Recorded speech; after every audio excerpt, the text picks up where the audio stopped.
आइए मेरे प्यारे मित्रों, आइए देखिए, हमने कल जो स्टार्टिंग किया था उसमें दो एंट्री हमने कर लिया था। हमारी परचेजिंग कंपनी जो होती है अमालगमेशन में, जो हमारी परचेजिंग कंपनी होती है वो क्या करती है साहब कि वो परचेज करती है तो उसके यहाँ क्या क्या एंट्री होता है इसको हमने समझा था। पहली एंट्री जो होती है तो परचेजिंग कंपनी के यहाँ बिजनेस आता है तो बिजनेस परचेज अकाउंट डेबिट, और बदले में कोई ना कोई लेनदार होता है तो to liquidated of vendor company, यानी कि जेड लिमिटेड इस केस में था। इस अमाउंट को हम लोग पीसी के अमाउंट से इसको लिखते हैं। उसके बाद हम गुडविल को छोड़कर एसेट जितना भी है जो लिए हैं उसको डेबिट कर लेंगे, और क्रेडिट में जितने लायबिलिटी लिए हैं उसको कर देंगे, और क्रेडिट में ही यहाँ से जो हम पैसा भेजते हैं बिजनेस परचेज अकाउंट के नाम से उसको दिखा देते हैं। जो बैलेंसिंग फिगर आता है, अगर आपका बैलेंसिंग फिगर अगर क्रेडिट साइड अगर ज्यादा है, दोस्तों, हाँ, क्रेडिट मतलब ज्यादा हम पेमेंट कर रहे हैं तो बैलेंसिंग फिगर डेबिट में गुडविल आएगा। लेकिन अगर ज्यादा आ रहा है, हम कम दे रहे हैं, तो उसका बैलेंसिंग फिगर क्रेडिट साइड में कैपिटल रिजर्व होगा। अब आइए मित्रों, हम आगे की तरफ बढ़ते हैं। देखिए, आगे की तरफ हम बढ़ते हैं मित्रों, तो सुनिएगा। तीसरी एंट्री है मेरे मित्रों, वो एंट्री है आपका, सुनिएगा,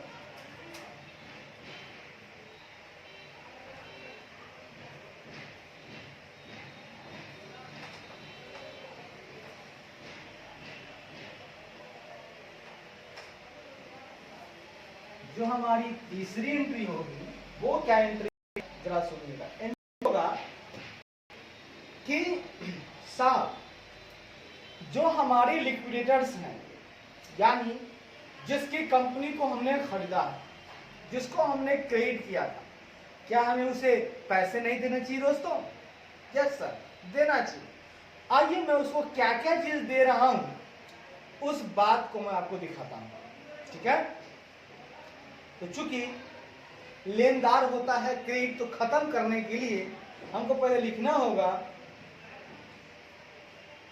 हमारी तीसरी एंट्री होगी on the payment to the vendor company, on the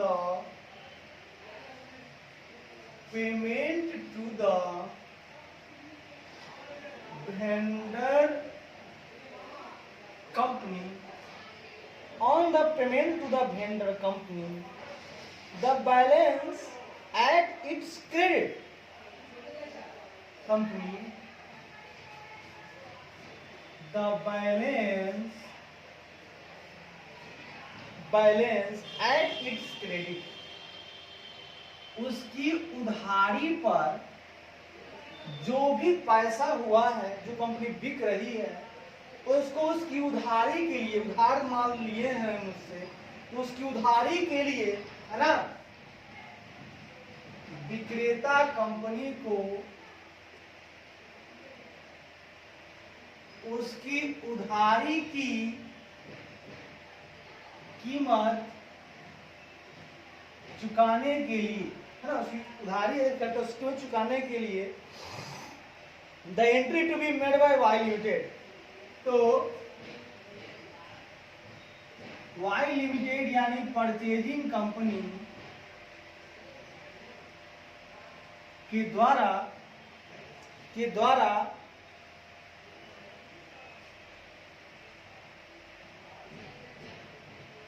बनाई गई एंट्री निम्नलिखित होगी। जो एंट्री वो बनाएगा वो एंट्री मैं आपको समझा रहा हूं मित्रों, ठीक है? तो क्या एंट्री होगा तो सुनिएगा। सबसे पहले मित्रों हमें जो क्रेडिट है जिसको देना है तो वो खत्म हो जाएगा, ठीक है? उसको लिक्विडेट डेबिट कर देंगे। तो लिखिए liquidator of Z limited, liquidator of Z limited account debit. साहब इनको आप दे क्या रहे हो, तो सुनिएगा, जो इक्विटी शेयर पर अगर हम ज्यादा देते हैं तो प्रीमियम के रूप में अलग से दिखाएंगे, कैश देते हैं कैश दिखाएंगे, और प्रेफरेंस शेयर को हम जो भी देते हैं वो इंक्लूड करके दिखाएंगे अगर एक्स्ट्रा देते हैं तो पीसी में देखिए ना, पीसी में हमने दिया है दोस्तों, दिया है 9% प्रेफरेंस शेयर दिया है, और प्रेफरेंस शेयर हमने दिया है 4 लाख का। ठीक है, क्या दिया है, 9% प्रेफरेंस शेयर कैपिटल अकाउंट, हमने इनको 4 लाख का दिया है। इन्हें हमने कैश भी दिया है मित्रों, तो कैश दिया है, पहले तो दिया था हमने 40,000 का, और फिर हम लास्ट में कैश दिए हैं 2,15,500। ठीक है ना, या आप ये कह सकते हैं कि ये जो हमने कैश दिया है इनको, इक्विटी शेयर होल्डर को, तो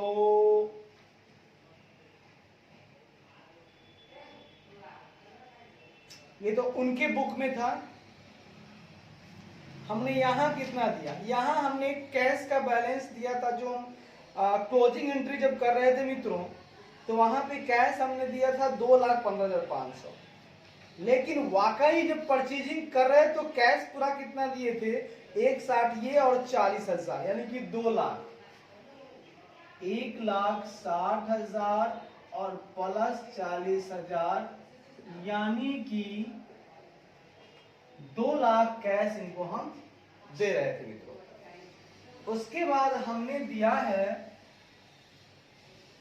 equity share capital account, equity share हमने दिया है इनको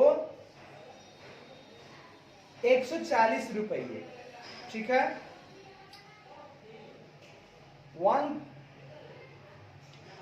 20 कैश और 1 equity share in Y limited 100 each, जिसको 140 किया था। इक्विटी शेयर मेरे पास था 8,000, तो 8,000 गुने 100, ये हो जाएगा हमारा इक्विटी शेयर कैपिटल। ठीक है, कितना हो जाएगा, 8,000 शेयर है गुने 100 रुपया, ये हो गया हमारा 8 लाख। ठीक है, फिर हमने दिया है इसी पर सिक्योरिटीज प्रीमियम अकाउंट, तो 8,000 शेयर तो है, ये है 140 का मतलब 40 हमारा प्रीमियम है, यानी 3,20,000। कोई डाउट? आइए, 4 2 6 लाख, 8 6 14 लाख प्लस 3,20,000, यानी 17,20,000 हमने इनको दे दिया। क्योंकि साहब इनको देना कितना था, 17-20 ही देना था, भैया ज्यादा कैसे दे दूं, 17-20 देना था, हमने 17-20 दे दिया। लिखेंगे being payment of cash and issue of shares, लिखिएगा being payment of cash and issue of shares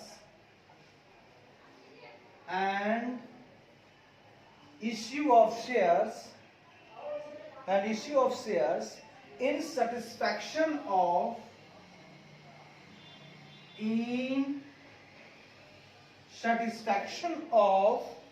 purchase consideration,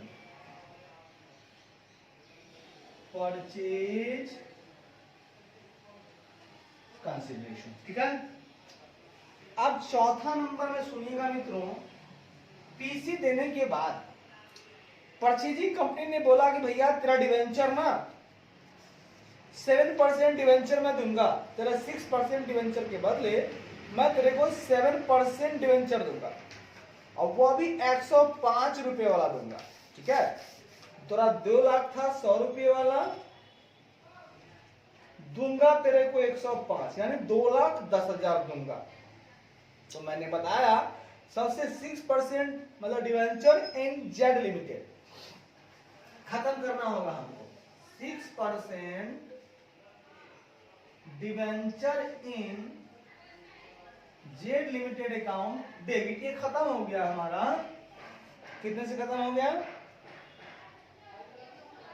2,10,000 से। अब पूछिए कैसे? वो कह रहा है कि साहब अभी हम तुमको देंगे 7% डिवेंचर। क्या देंगे? 7% डिवेंचर। अब 7% डिवेंचर जो देंगे मित्रों, वो कितना देना है हमको? तो 7% डिवेंचर तो 2 लाख का था ही, डिवेंचर पहले से भी 2 लाख का था, लेकिन ये कह रहा है हम 105 रुपए देंगे, यानी प्रीमियम ऑन डिवेंचर ये देने वाला है। ठीक है, यानी कि अब डिवेंचर मेरा बढ़ के है, पहले वाला हमने खत्म किया और बढ़ के है जो premium on debenture account, premium on debentures account, ये कितना हो जाएगा? तो सुनिएगा साहब,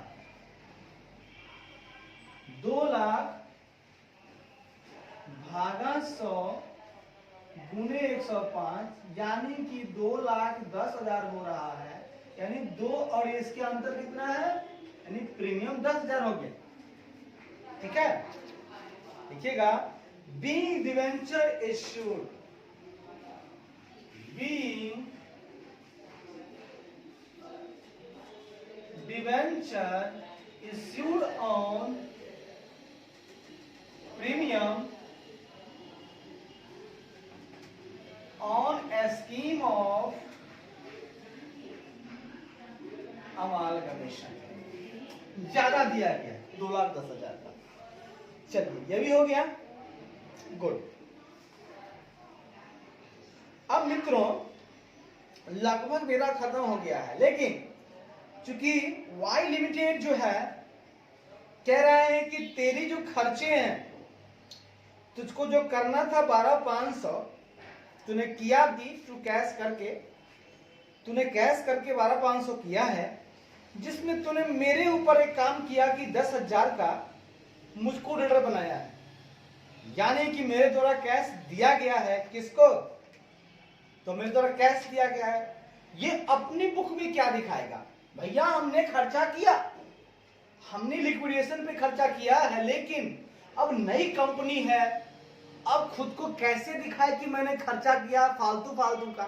वो दिखाएगा कि मैंने जो कुछ भी किया हमने गुडविल के लिए किया, क्योंकि वो कंपनी इतनी बढ़िया थी, इतनी ज्यादा बेहतरीन थी कि हमें पैसे देने में कोई तकलीफ नहीं हुई। तो ये क्या करेगा? लिखेगा कि हमने जो खर्चा किया मित्रों वो गुडविल के लिए किया। ठीक है, किसके लिए किया? गुडविल के लिए किया। ठीक है, चल गुडविल के लिए किया मित्रों।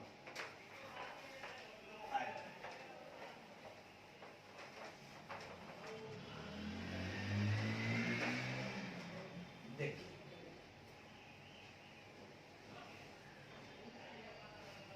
आइए, लास्ट एंट्री है 5वां नंबर एंट्री। आइए देखते हैं 5वां नंबर क्या कहता है। कहता है अगर परचेजिंग कंपनी को इज रिक्वायर्ड टू पे the expense of liquidation of the vendor company, मतलब वेंडर कंपनी के समापन के खर्चे, समापन के खर्चे को अगर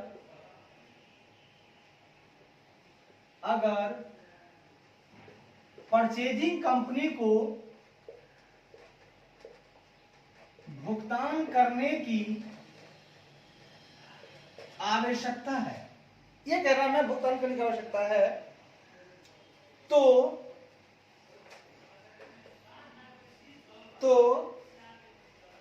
हाँ,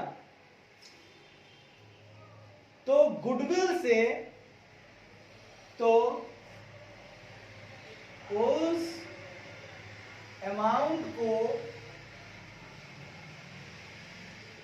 गुडविल अकाउंट से उस अमाउंट के लिए गुडविल अकाउंट को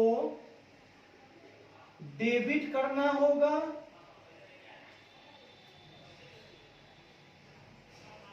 गुडविल अकाउंट या कैपिटल रिजर्व अकाउंट को डेबिट करना होगा।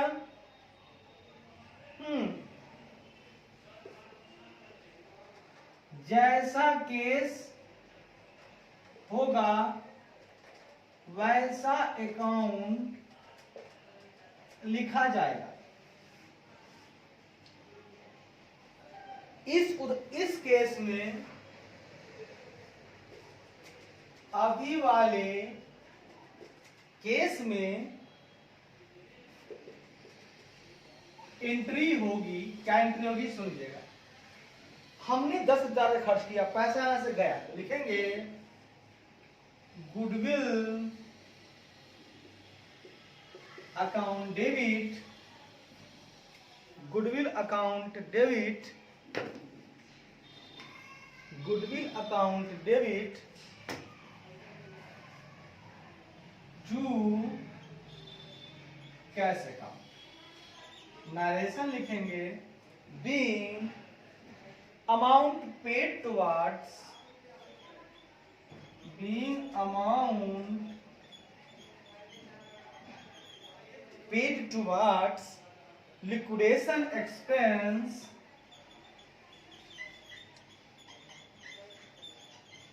liquidation expenses on Z Limited, on Z Limited।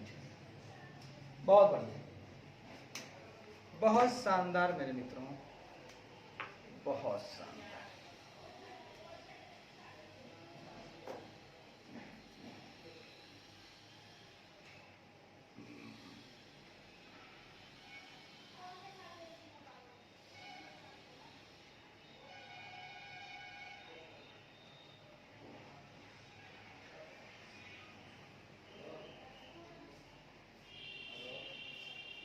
ठीक है,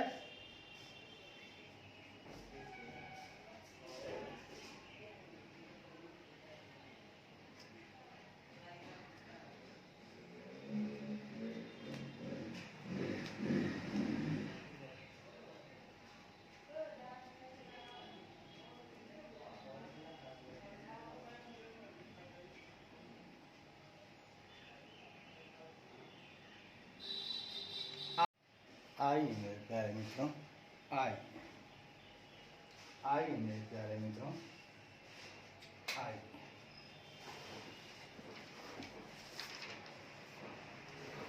हाँ,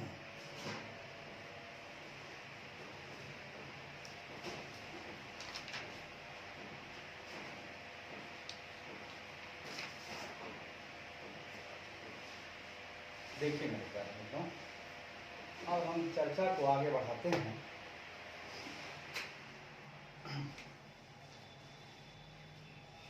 जब हम लोग यहाँ पर वर्किंग आउट करेंगे प्रॉब्लम को, तो हमें कुछ टिपिकल एडजस्टमेंट मिलेंगे, है ना, जिसको समझना बहुत जरूरी है। जैसे पहला है आपका एंट्रीज एट पर वैल्यू, पहला है एंट्रीज एट पार वैल्यू। अगर दिया रहेगा एंट्रीज एट पार वैल्यू, उसको कैसे समझिए, सुनिए। The students will note that purchasing company is left with a large debit in the goodwill account.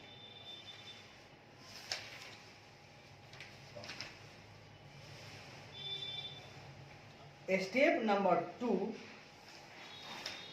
Step number two,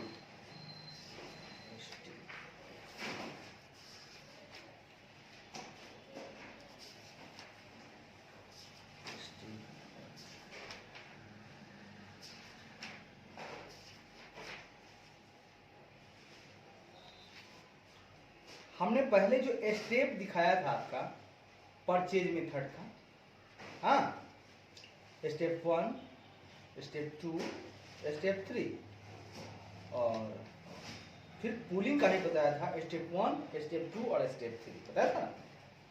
तो वहीं पर उसी बारे में हम समझा रहे हैं। स्टूडेंट को नोट करना होगा कि विद्यार्थी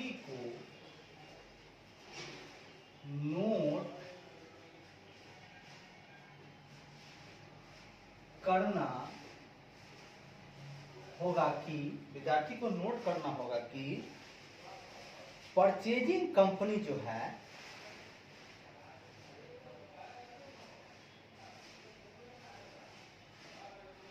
कि परचेजिंग कंपनी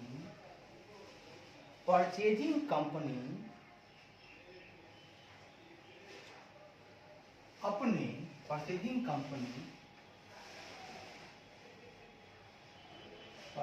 कंपनी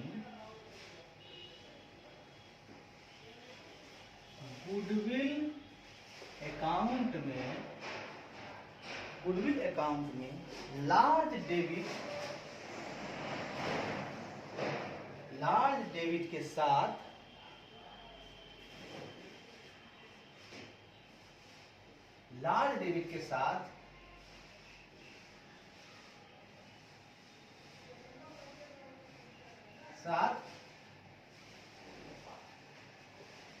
मौजूद है।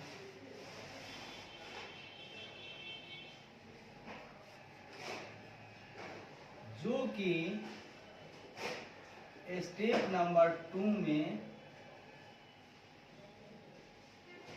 मिलता है। स्टेप नंबर 2 में क्या मिलता है? हमको गुडविल अकाउंट मिलता है। ठीक है, तो हमको स्टेप नंबर 2 में मिलता है। ठीक है, साथ साथ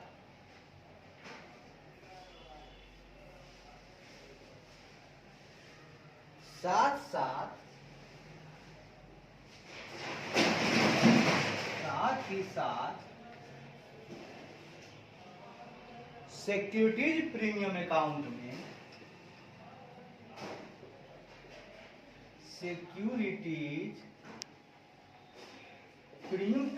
में काफी लार्ज अमाउंट के साथ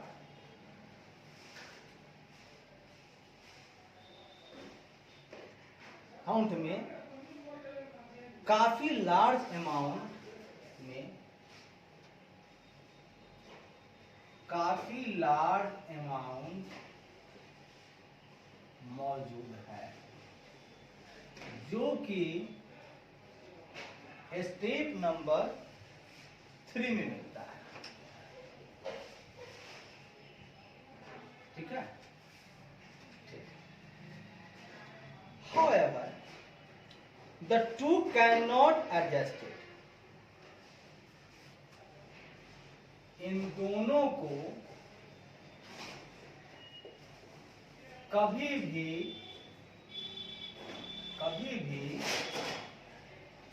आपस में एडजस्टमेंट नहीं किया जा सकता है। इनको आपस में एडजस्टमेंट नहीं किया जा सकता। जैसा कि however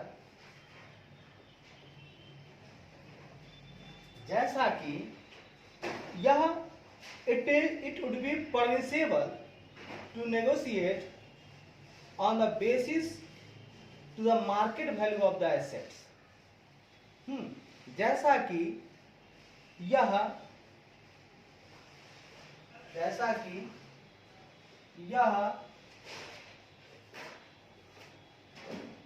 परमिसिबल यानी अनुमति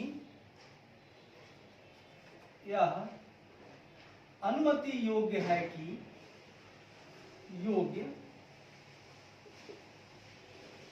अनुमति योग्य होगा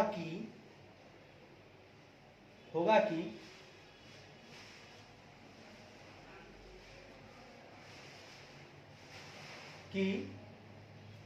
शेयर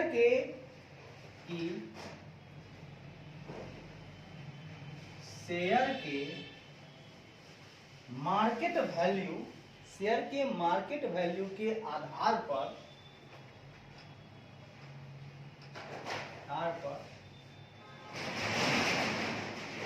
नेगोशिएशन यानी बातचीत किया जाए। शेयर को जो है ना मार्केट वैल्यू के आधार पर नेगोशिएशन किया जाए। But to make entries on the basis of per share of purchasing company, लेकिन किया जाए, लेकिन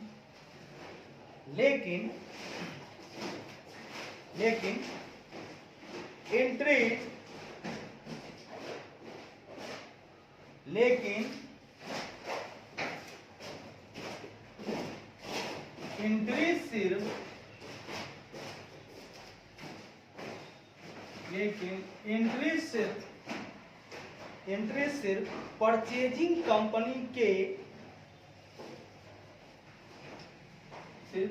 कंपनी के शेयर का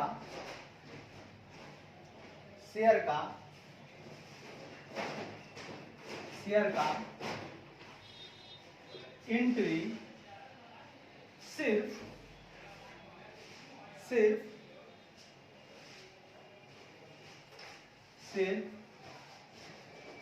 पार वैल्यू के आधार पे होगा। समझ गए? परचेजिंग कंपनी जो है वो शेयर का जब एंट्री करेगी वहां पर वो पर वैल्यू पर ही करेगी। दिस विल मीन टू, इसका मतलब होगा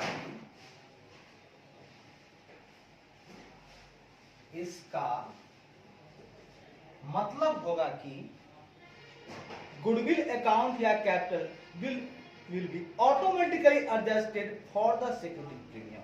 होगा कि गुडविल अकाउंट या कैपिटल रिजर्व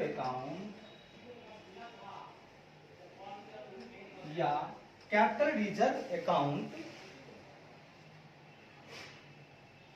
ऑटोमेटिकली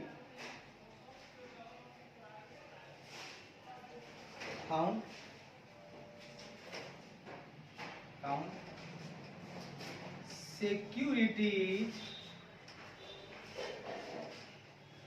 प्रीमियम के लिए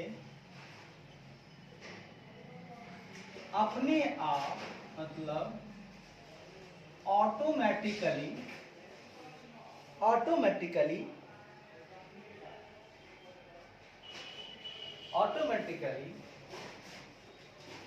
एडजस्ट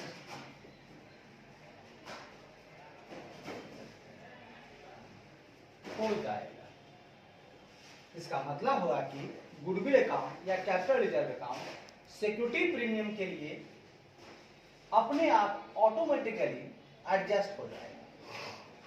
सिक्योरिटी प्रीमियम से ये दोनों अपने आप हो जाएगा। अब हम अगला चर्चा करते हैं दोस्तों, ये तो हो गया पार वैल्यू। दूसरा है इंटर कंपनी ओइंग।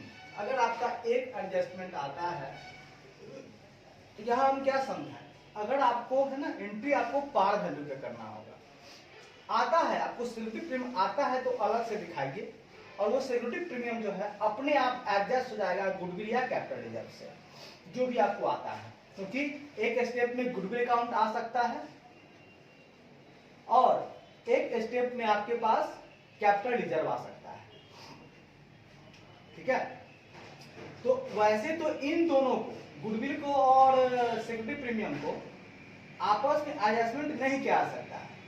ठीक है? गुडविल को और इसको, जैसा कि यह परमिसेबल योग होगा कि शेयर के मार्केट वैल्यू के आधार पर नेगोशिएशन किया जाए। यस, शेयर को मार्केट वैल्यू पे किया जाएगा, पर वैल्यू और मार्केट वैल्यू डिफरेंस आ जाएगा। जो डिफरेंस होगा वो सिक्योरिटी प्रीमियम होगा। तो परचेजिंग कंपनी के शेयर का एंट्री लेकिन सिर्फ पर वैल्यू के आधार पर होगा। इसका मतलब होगा कि गुडविल अकाउंट या capital reserve account security premium के लिए अपने आप एडजस्ट हो जाएगा। दूसरा है inter company owing. Inter company owing मतलब अंतर कंपनी का बकाया। मतलब आपस में बकाया है दोनों कंपनी का, परचेजिंग का भी और वेंडर का भी आपस में बकाया है। अब क्या किया जाएगा तो सुनिएगा मित्रों, तो अंतर कंपनी बकाया, should the purchase company owe an amount to the vendor company या वाइस वर्सा। मतलब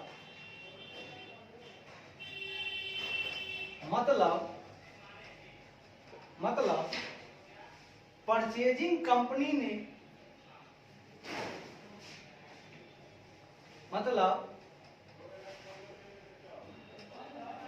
परचेजिंग कंपनी का बकाया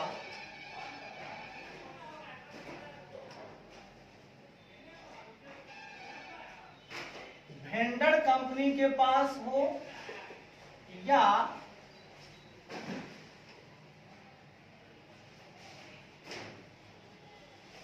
वेंडर कंपनी का बकाया परचेजिंग कंपनी के पास होना चाहिए, तभी ना इंटर कंपनी बकाया होगा। या तो इसका बकाया उसके यहाँ या उसका बकाया इसके यहाँ, तो क्या होगा, the amount will be included in the book debts of the one company and trade payables of other company. हाँ, तो ऐसी हालात में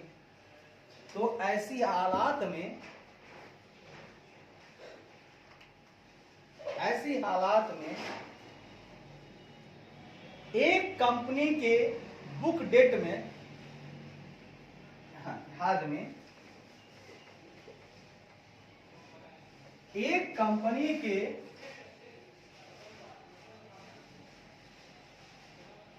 बुक डेट में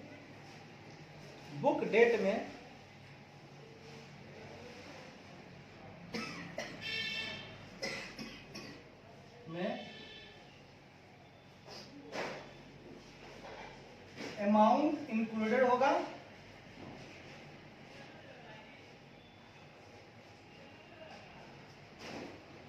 एक कंपनी के बुक डेट में अमाउंट इंक्लूड होगा तथा वहीं पर दूसरी कंपनी के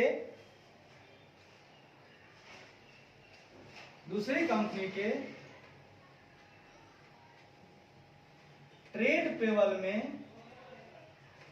अमाउंट इंक्लूड होगा। बहुत बढ़िया। देखिए आपस में ये दोनों, एक डेटर बन जाएगा और एक क्रेडिटर बन जाएगा। सही बात है, एक देगा तो दूसरा लेनदार बन जाएगा, है कि नहीं? बात समझिएगा, दोनों कंपनी आपस में हो सकता है, तो कोई भी एक कंपनी डेटर बन जाएगा कि हमको देने वाले हैं उसको, तो जब वो हम देने वाले हैं तो वो कौन होगा, मेरा लेनदार, हमसे वो लेगा, तो एक तरफ डेटर और एक तरफ क्रेडिटर की उत्पत्ति हो जाएगी, इंक्लूड होगा। तो इसे एक एंट्री के द्वारा, तो इसे निम्नलिखित एंट्री के द्वारा एडजस्टमेंट करना चाहिए। तो इसको निम्नलिखित एंट्री के द्वारा एडजस्टमेंट करना चाहिए। अब दोनों को खत्म करना है, क्योंकि दोनों एक हो गया है, तो एक ट्रेड पेबल है उसे खत्म करना है, जो किसका बैलेंस होता है, क्रेडिट, इसको कर दीजिए आप debit. Trade payables account debit, to कर दीजिए आप ट्रेड रिसीवेबल्स। इससे दोनों अमाउंट नलीफाई हो जाएगा, खत्म हो जाएगा।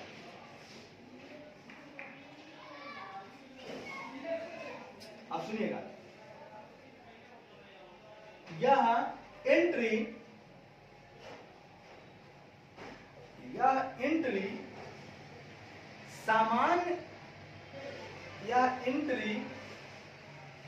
सामान्य एक्विजिशन, जैसे जैसे एक्विजिशन हम कर रहे हैं सब ले लेंगे, ट्रेड रोल लेना है ले लेंगे, डिटेल लेना है ले लेंगे। यह एंट्री सामान्य एक्विजिशन एंट्री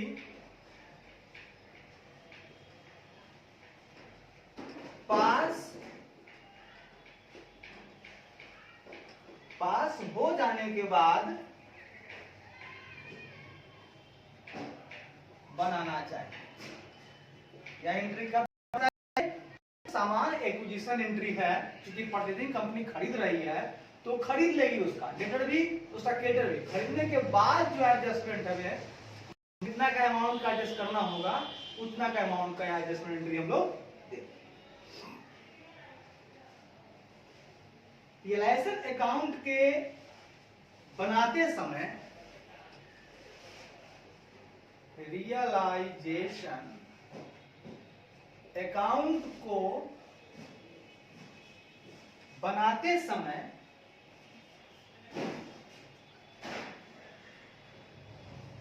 एंड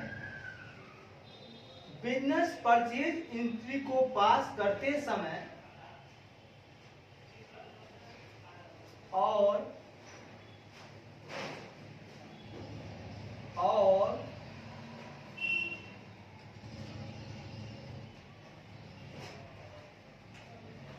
और बिजनेस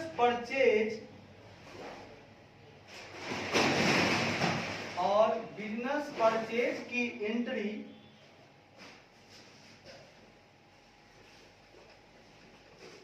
पास करते समय no attention need to be paid to the fact that two companies involved own money mutually। तो रिलेशन का बनाते समय और बिजनेस परचेज की एंट्री करते समय ध्यान देने की कोई जरूरत नहीं है हमें इस वास्तविकता पर ध्यान देने की कोई जरूरत नहीं है कि दोनों कंपनी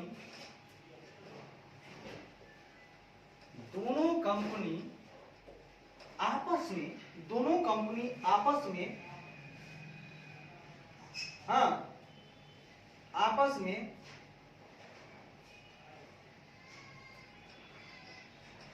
बकाया के लिए इन्वॉल्व है। हमको कोई जरूरत नहीं है उस समय ध्यान देने के लिए। जैसे का बनाएगा जैसे बनता है वैसे बनाएंगे, कोई दिक्कत वाली बात नहीं, अच्छी बात है। आइए मेरे मित्र, आइए अब आगे बढ़ते हैं मेरे मित्र। यहां तक हम समझ गए थे। सामान्य जो एक्विजिशन एंट्री है वो हो जाएगा, उसके बाद ये एंट्री होगी एडजस्टमेंट वाली की। भाई एक आदमी डेटर्स थे, एक आदमी क्रेडिटर्स थे, दोनों को उलट दीजिए क्योंकि दोनों हो गए एक। अब ना कोई देनदार है ना कोई लेनदार है, दोनों एक। चलिए आगे बढ़ते हैं। दो हो गया था, आगे बढ़ते हैं।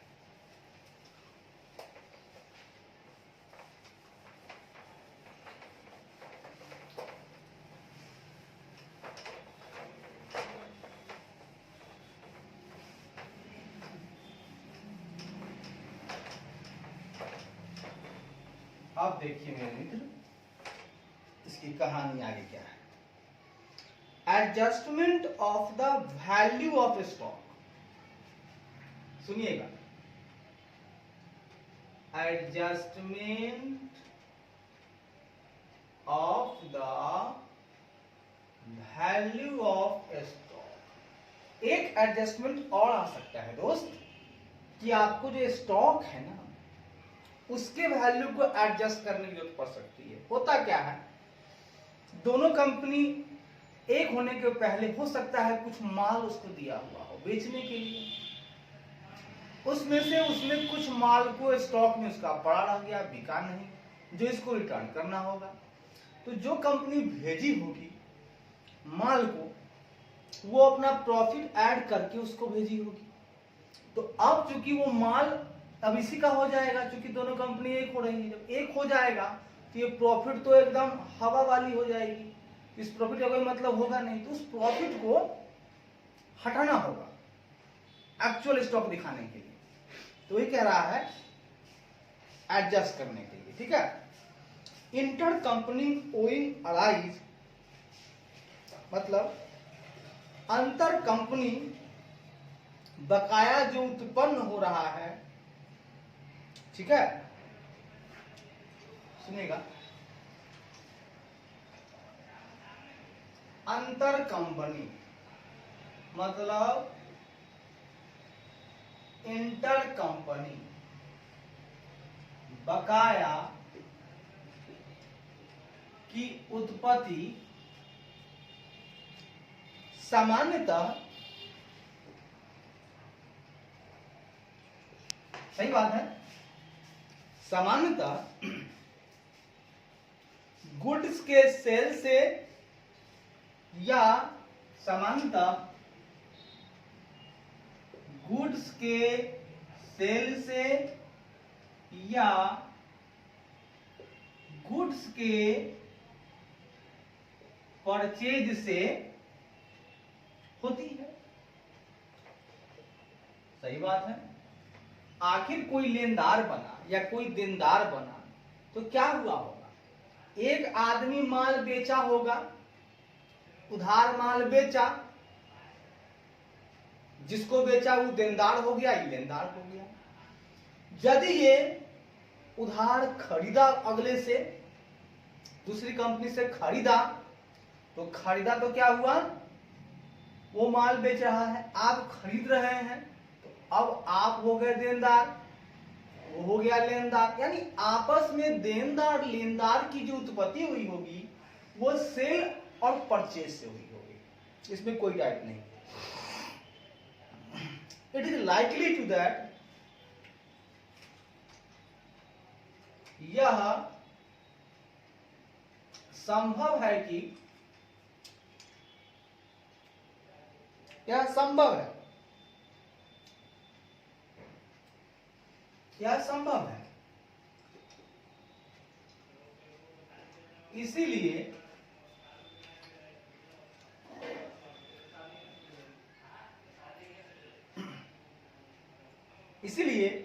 बिजनेस के सेल के समय, इसीलिए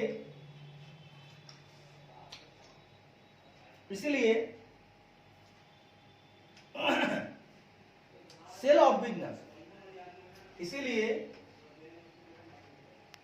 बिजनेस की बिक्री के समय द डेटेड कंपनी, माल बिका हुआ, माल बिका तो कोई देगा, the dated company also has goods in stock. इस समय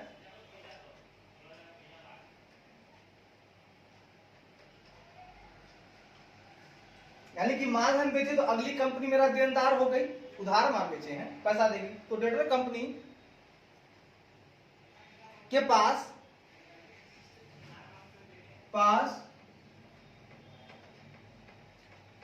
स्टॉक में गुड्स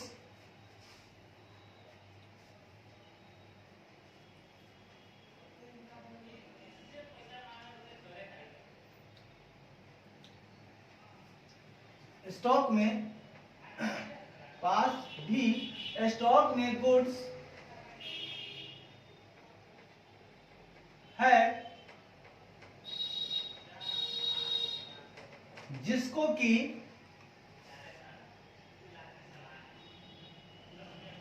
क्रेडिट कंपनी से, जिसको कि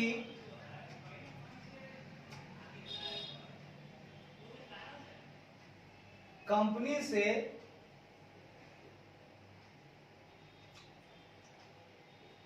खरीदा गया है।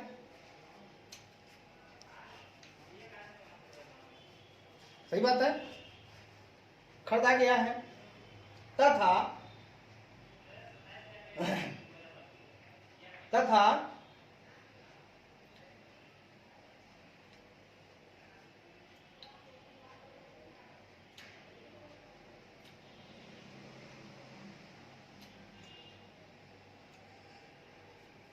क्या है,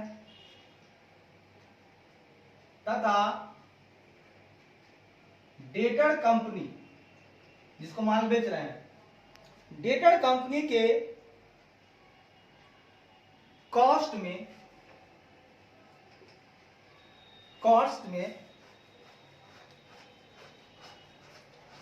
क्रेडिटर कंपनी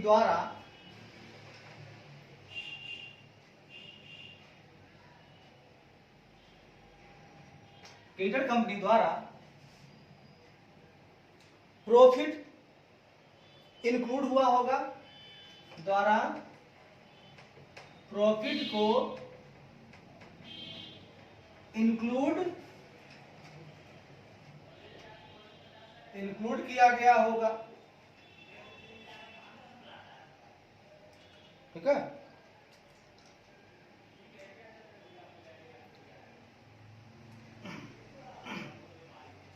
अतः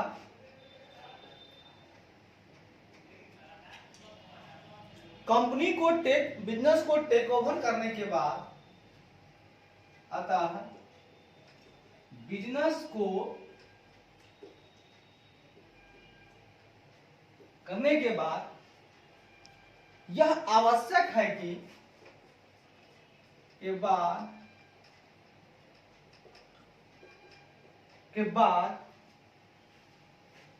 यह आवश्यक है कि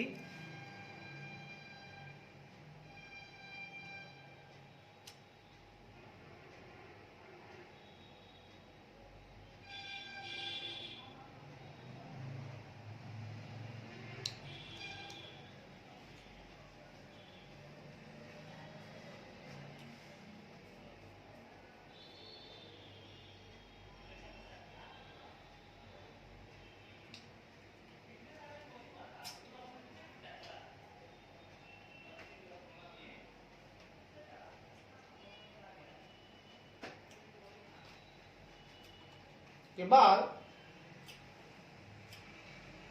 यह आवश्यक है कि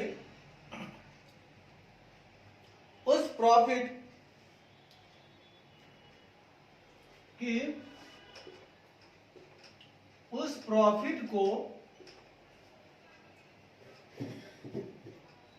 प्रॉफिट को एलिमिनेट यानी हटा दिया जाए। बिल्कुल सही बात है, उसको हटा देना जरूरी है। The entry for this will be made by the purchasing company, है ना, जाए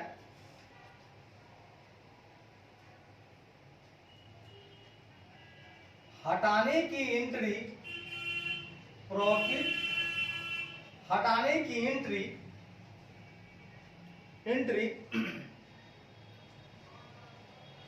परचेजिंग कंपनी द्वारा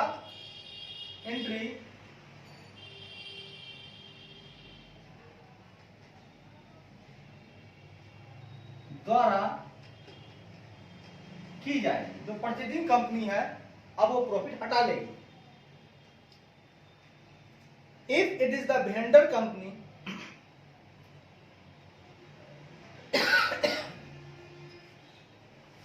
अगर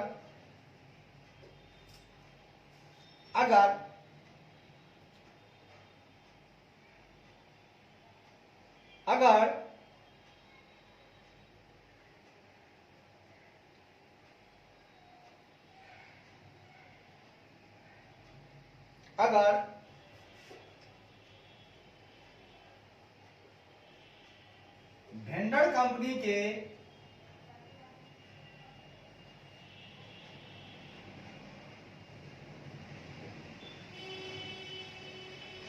गुड्स के स्टॉक में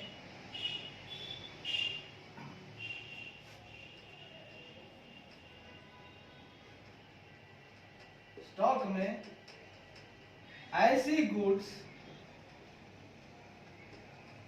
शामिल है तो, जो विक्रेता कंपनी है उसमें शामिल है तो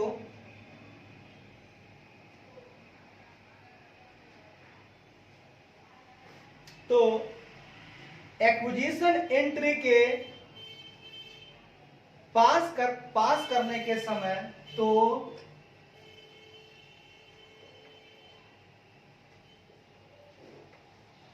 एंट्री के पास करने के समय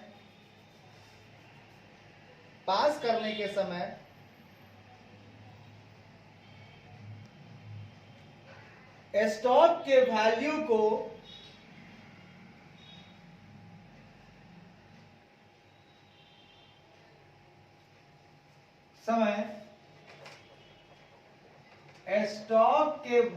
को घटाकर कॉस्ट तक लाना होगा।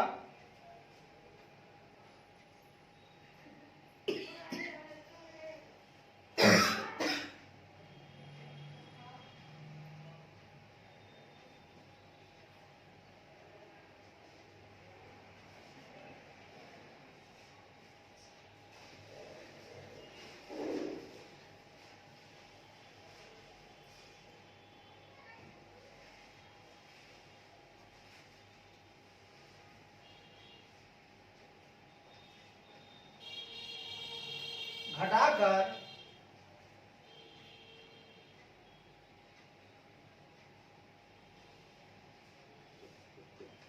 एक्वायरिंग कंपनी को कॉस्ट तक लाना। जो एक्विजिशन एंट्री कौन करेगा? Acquiring company. एक्विजिशन एंट्री के पास करने समय स्टॉक के वैल्यू को घटाकर एक्वायरिंग कंपनी को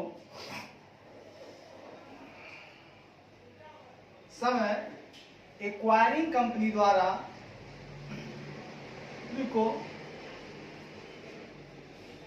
घटाकर एक्वायरिंग कंपनी द्वारा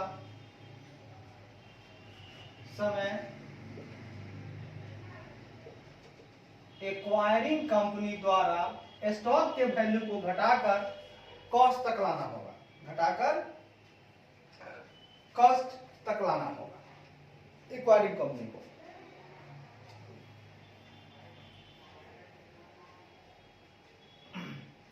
ऑटोमेटिकली इस प्रकार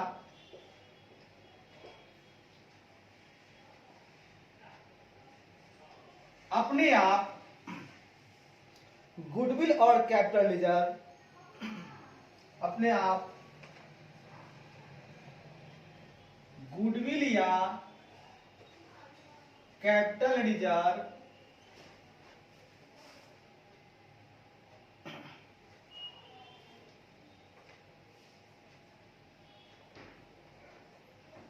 जो भी केस हो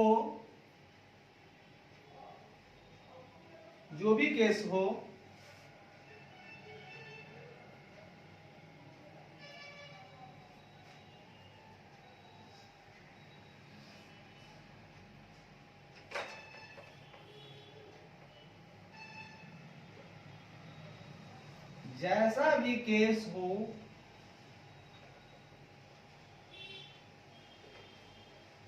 गुडविल या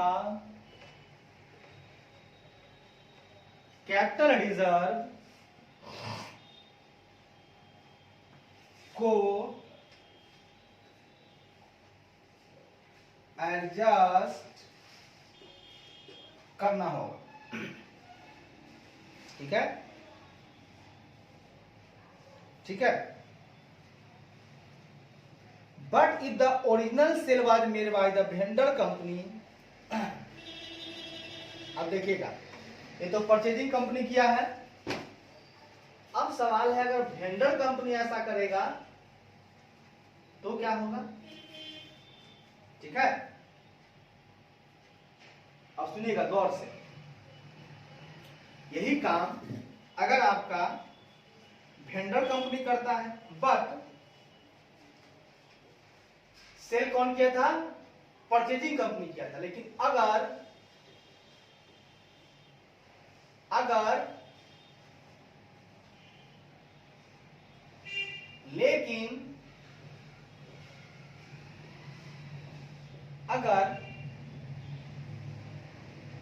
वेंडर कंपनी द्वारा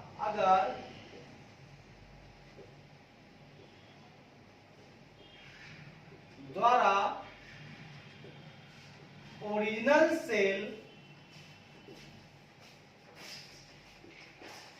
सेल किया जाता है और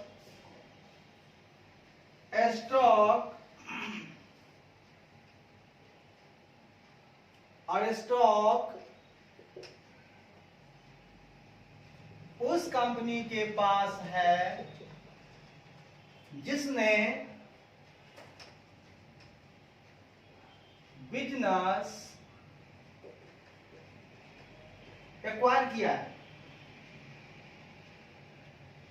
द लैटर तो बाद में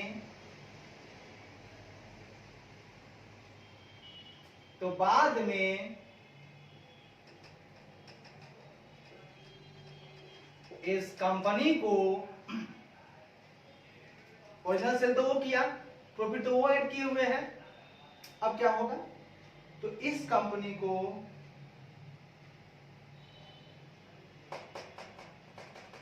अब उससे वेंडर कंपनी बेचा, बढ़ाकर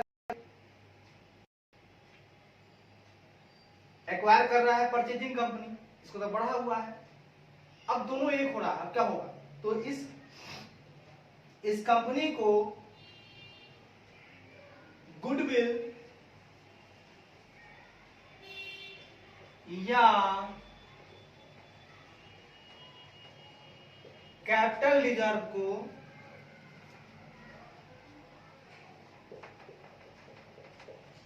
डेबिट करना होगा तथा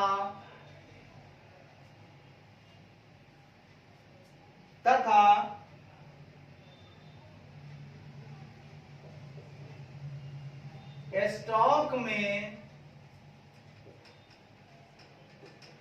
इंक्लूडेड प्रॉफिट से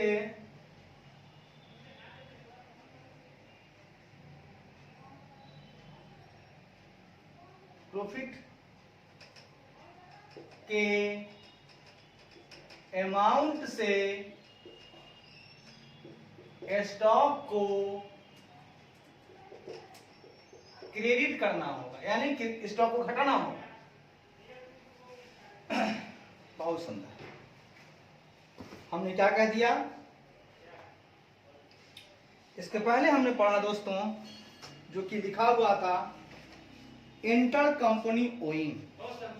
हाँ सर, हाँ। तो मेरे मित्र, इसके पहले हम चर्चा किए हैं इंटर कंपनी का अगर बकाया होता है, हो सकता है दो कंपनी पहले एक दूसरे के ऋणी थे, अब वो दोनों एक हो गए हैं। तो ऋणी का मतलब किसी ने परचेज किया होगा और किसी ने बेचा होगा। तो जो बेचा तो अगला हो गया उसके लिए डेटर, ये हो गया क्रेडिटर। अब जब दोनों एक होगा तो इसके लिए आप जो है रिवर्स एंट्री मार दीजिए। तो एक हो गया ट्रेड पेबल, एक हो गया ट्रेड रिसीवेबल। रिसीवेबल का बैलेंस होता है डेबिट, तो बढ़ता है उसको घटा लीजिए, वो भी खत्म हो गया। और पेबल का होता है क्रेडिट बैलेंस, उसको डेबिट कर दीजिए, वो भी समाप्त हो जाएगा। लेकिन ध्यान रखिएगा, जो भी समान एंट्री है पहले चलता जाएगा, रियलाइजेशन में जो भी रियलाइज करना है वो करता जाएगा दोनों कंपनी। ये जो एंट्री होगी उसके बाद होगी, ठीक है। पर वैल्यू की वही बात हम किए थे आपसे कि परचेजिंग कंपनी जो है और एक है आपको वेंडर कंपनी। तो ध्यान रखिएगा कि जो आपका एंट्री है, जो परचेजिंग कंपनी जो है एंट्री जो करेगी वो शेयर का है ना, परचेज कर रही है तो शेयर देगी, तो शेयर को पर वैल्यू पे ही करेगी। और जो एक्स्ट्रा है, जैसे मार्केट वैल्यू में कुछ एक्स्ट्रा आता है, जैसे 100 का 140, तो 40 रुपया जो सिक्योरिटी प्रीमियम है उसको एडजस्ट आराम से कर लेगा गुडविल या कैपिटल रिजर्व से। ठीक है, ठीक है। अगर एक्स्ट्रा पैसा आप दे रहे हैं तो उसको एडजस्टमेंट कहां से किया जाएगा, गुडविल से किया जाएगा या कैपिटल रिजर्व से किया जाएगा। ठीक है, आपको दो काम आ सकता है, हो सकता है गुडविल कब आता है, जब आप ज्यादा पेमेंट करते हैं और सामान कम आता है तो आप महसूस करते हैं हमने गुडविल के लिए पेमेंट किया। यानी कि जब हम एंट्री करते हैं एसेट को खरीद के लाते हैं और यहाँ क्रेडिटर भी खरीद लेते हैं, तो asset account debit, liability account credit, और टू बिजनेस परचेज की एंट्री जब करते हैं उसी टाइम में हमको दो चीज आता है। ज्यादा पेमेंट तो डेबिट में गुडविल आ जाएगा उसको मैनेज करने के लिए, अगर ज्यादा आया कम पेमेंट की तो वो आता है कैपिटल रिजर्व। चलिए अब मेरे प्यारे मित्रों थोड़ी सी चर्चा को हम आगे बढ़ाते हैं। लास्ट हम स्टेप में आते हैं जिसको बोला जाता है इंटर कंपनी लोन्स। ठीक है, एक और एंट्री आपके पास है inter company loans.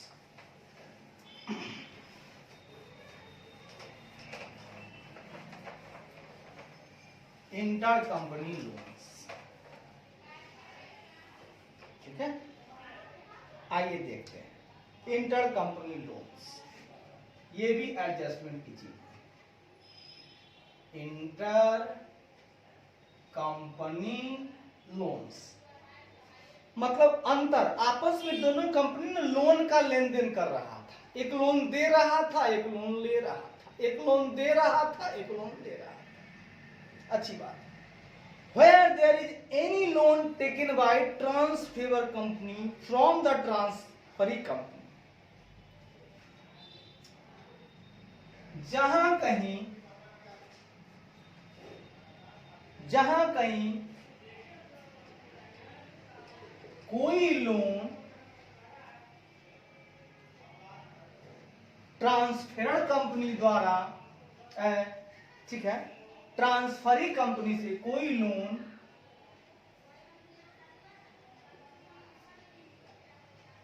Transferee company से ट्रांसफर कंपनी द्वारा, जो कंपनी ले रही है आपके बिजनेस को उससे आपने लिया था, आप बिक रहे हो ना, और आपने लोन लिया था इसी से द्वारा कोई लोन ट्रांसफरी कंपनी से ट्रांसफर कंपनी द्वारा लिया गया, तब लोन के अमाउंट को, तब लोन के अमाउंट को भी, अब ट्रांसफरी कंपनी से उसने लिया था, अब ट्रांसफरी कंपनी क्या कर रहा है, ट्रांसफर कंपनी को खरीद रहा है, तो ये उसको लोन दिए हुए अभी खरीदेगा तो लोन भी खरीदेगा, तब लोन के अमाउंट को भी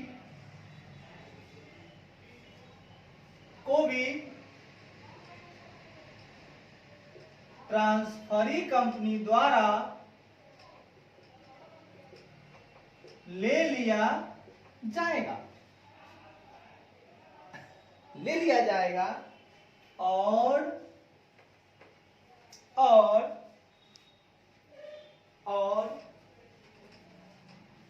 निम्नलिखित तरीके से एडजस्टमेंट एंट्री पास हो जाएगा। क्या करेगा, सुनिएगा। लोन आप खरीद लिए, गौर कीजिएगा, आप हैं परचेजिंग कंपनी, वेंडर कंपनी आपसे लोन लिया था, तो वो आपका क्रेडिटर था, सॉरी, लोन ट्रांसफेरर कंपनी द्वारा लोन लिया गया था, उसने लोन लिया आपसे, आपसे लोन लिया, वो क्या है, देनदार है, और आप क्या हैं, लेनदार है। तो ट्रांसफेरर कंपनी जो है आपका, जो लेनदार है, मतलब कि उसके पास लायबिलिटी है कि आपको देगा, है कि नहीं। ट्रांसफेरर कंपनी के पास लायबिलिटी उत्पत्ति हो गई और उस लायबिलिटी को आप ले ली, तो लायबिलिटी को खत्म कीजिए। तो क्या एंट्री बनाएंगे, लोन। लोन का मतलब liability of transferor company, liability of transferor company account debit to, अब सुनिएगा, अब उधर उसकी लायबिलिटी खत्म हो रही है, तो आपके पास जो आता वो भी खत्म हो रहा है। जो आपका एसेट बनता, लोन आप दिए हैं, लोन लेते तो आपका बढ़ता ना जी, एसेट बढ़ता ना, तो वो लोन एंड एडवांस जो है वो भी आपका खत्म कर लो, अब बढ़ने वाला नहीं है, मिलने वाला नहीं है। To loan and advance, advances assets. तो कहता है इन ट्रांसफरी कंपनी से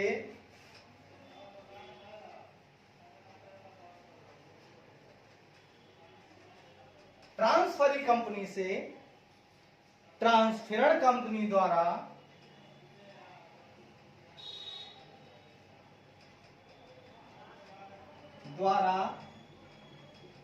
लिए गए लोन, लिए गए लोन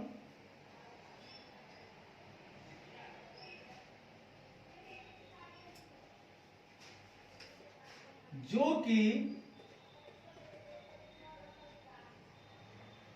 इंटर कंपनी लोन है,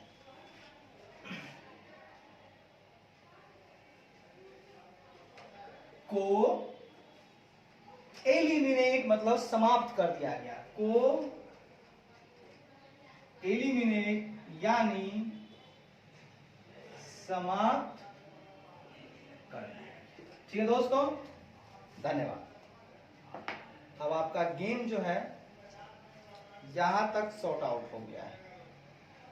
अब मेरे पास है इलस्ट्रेशन 7 चलेगा और ये इसी तरह से चलता रहेगा, नो डाउट, ये इसी प्रकार चलता जाएगा और हम लोग बढ़ते जाएंगे।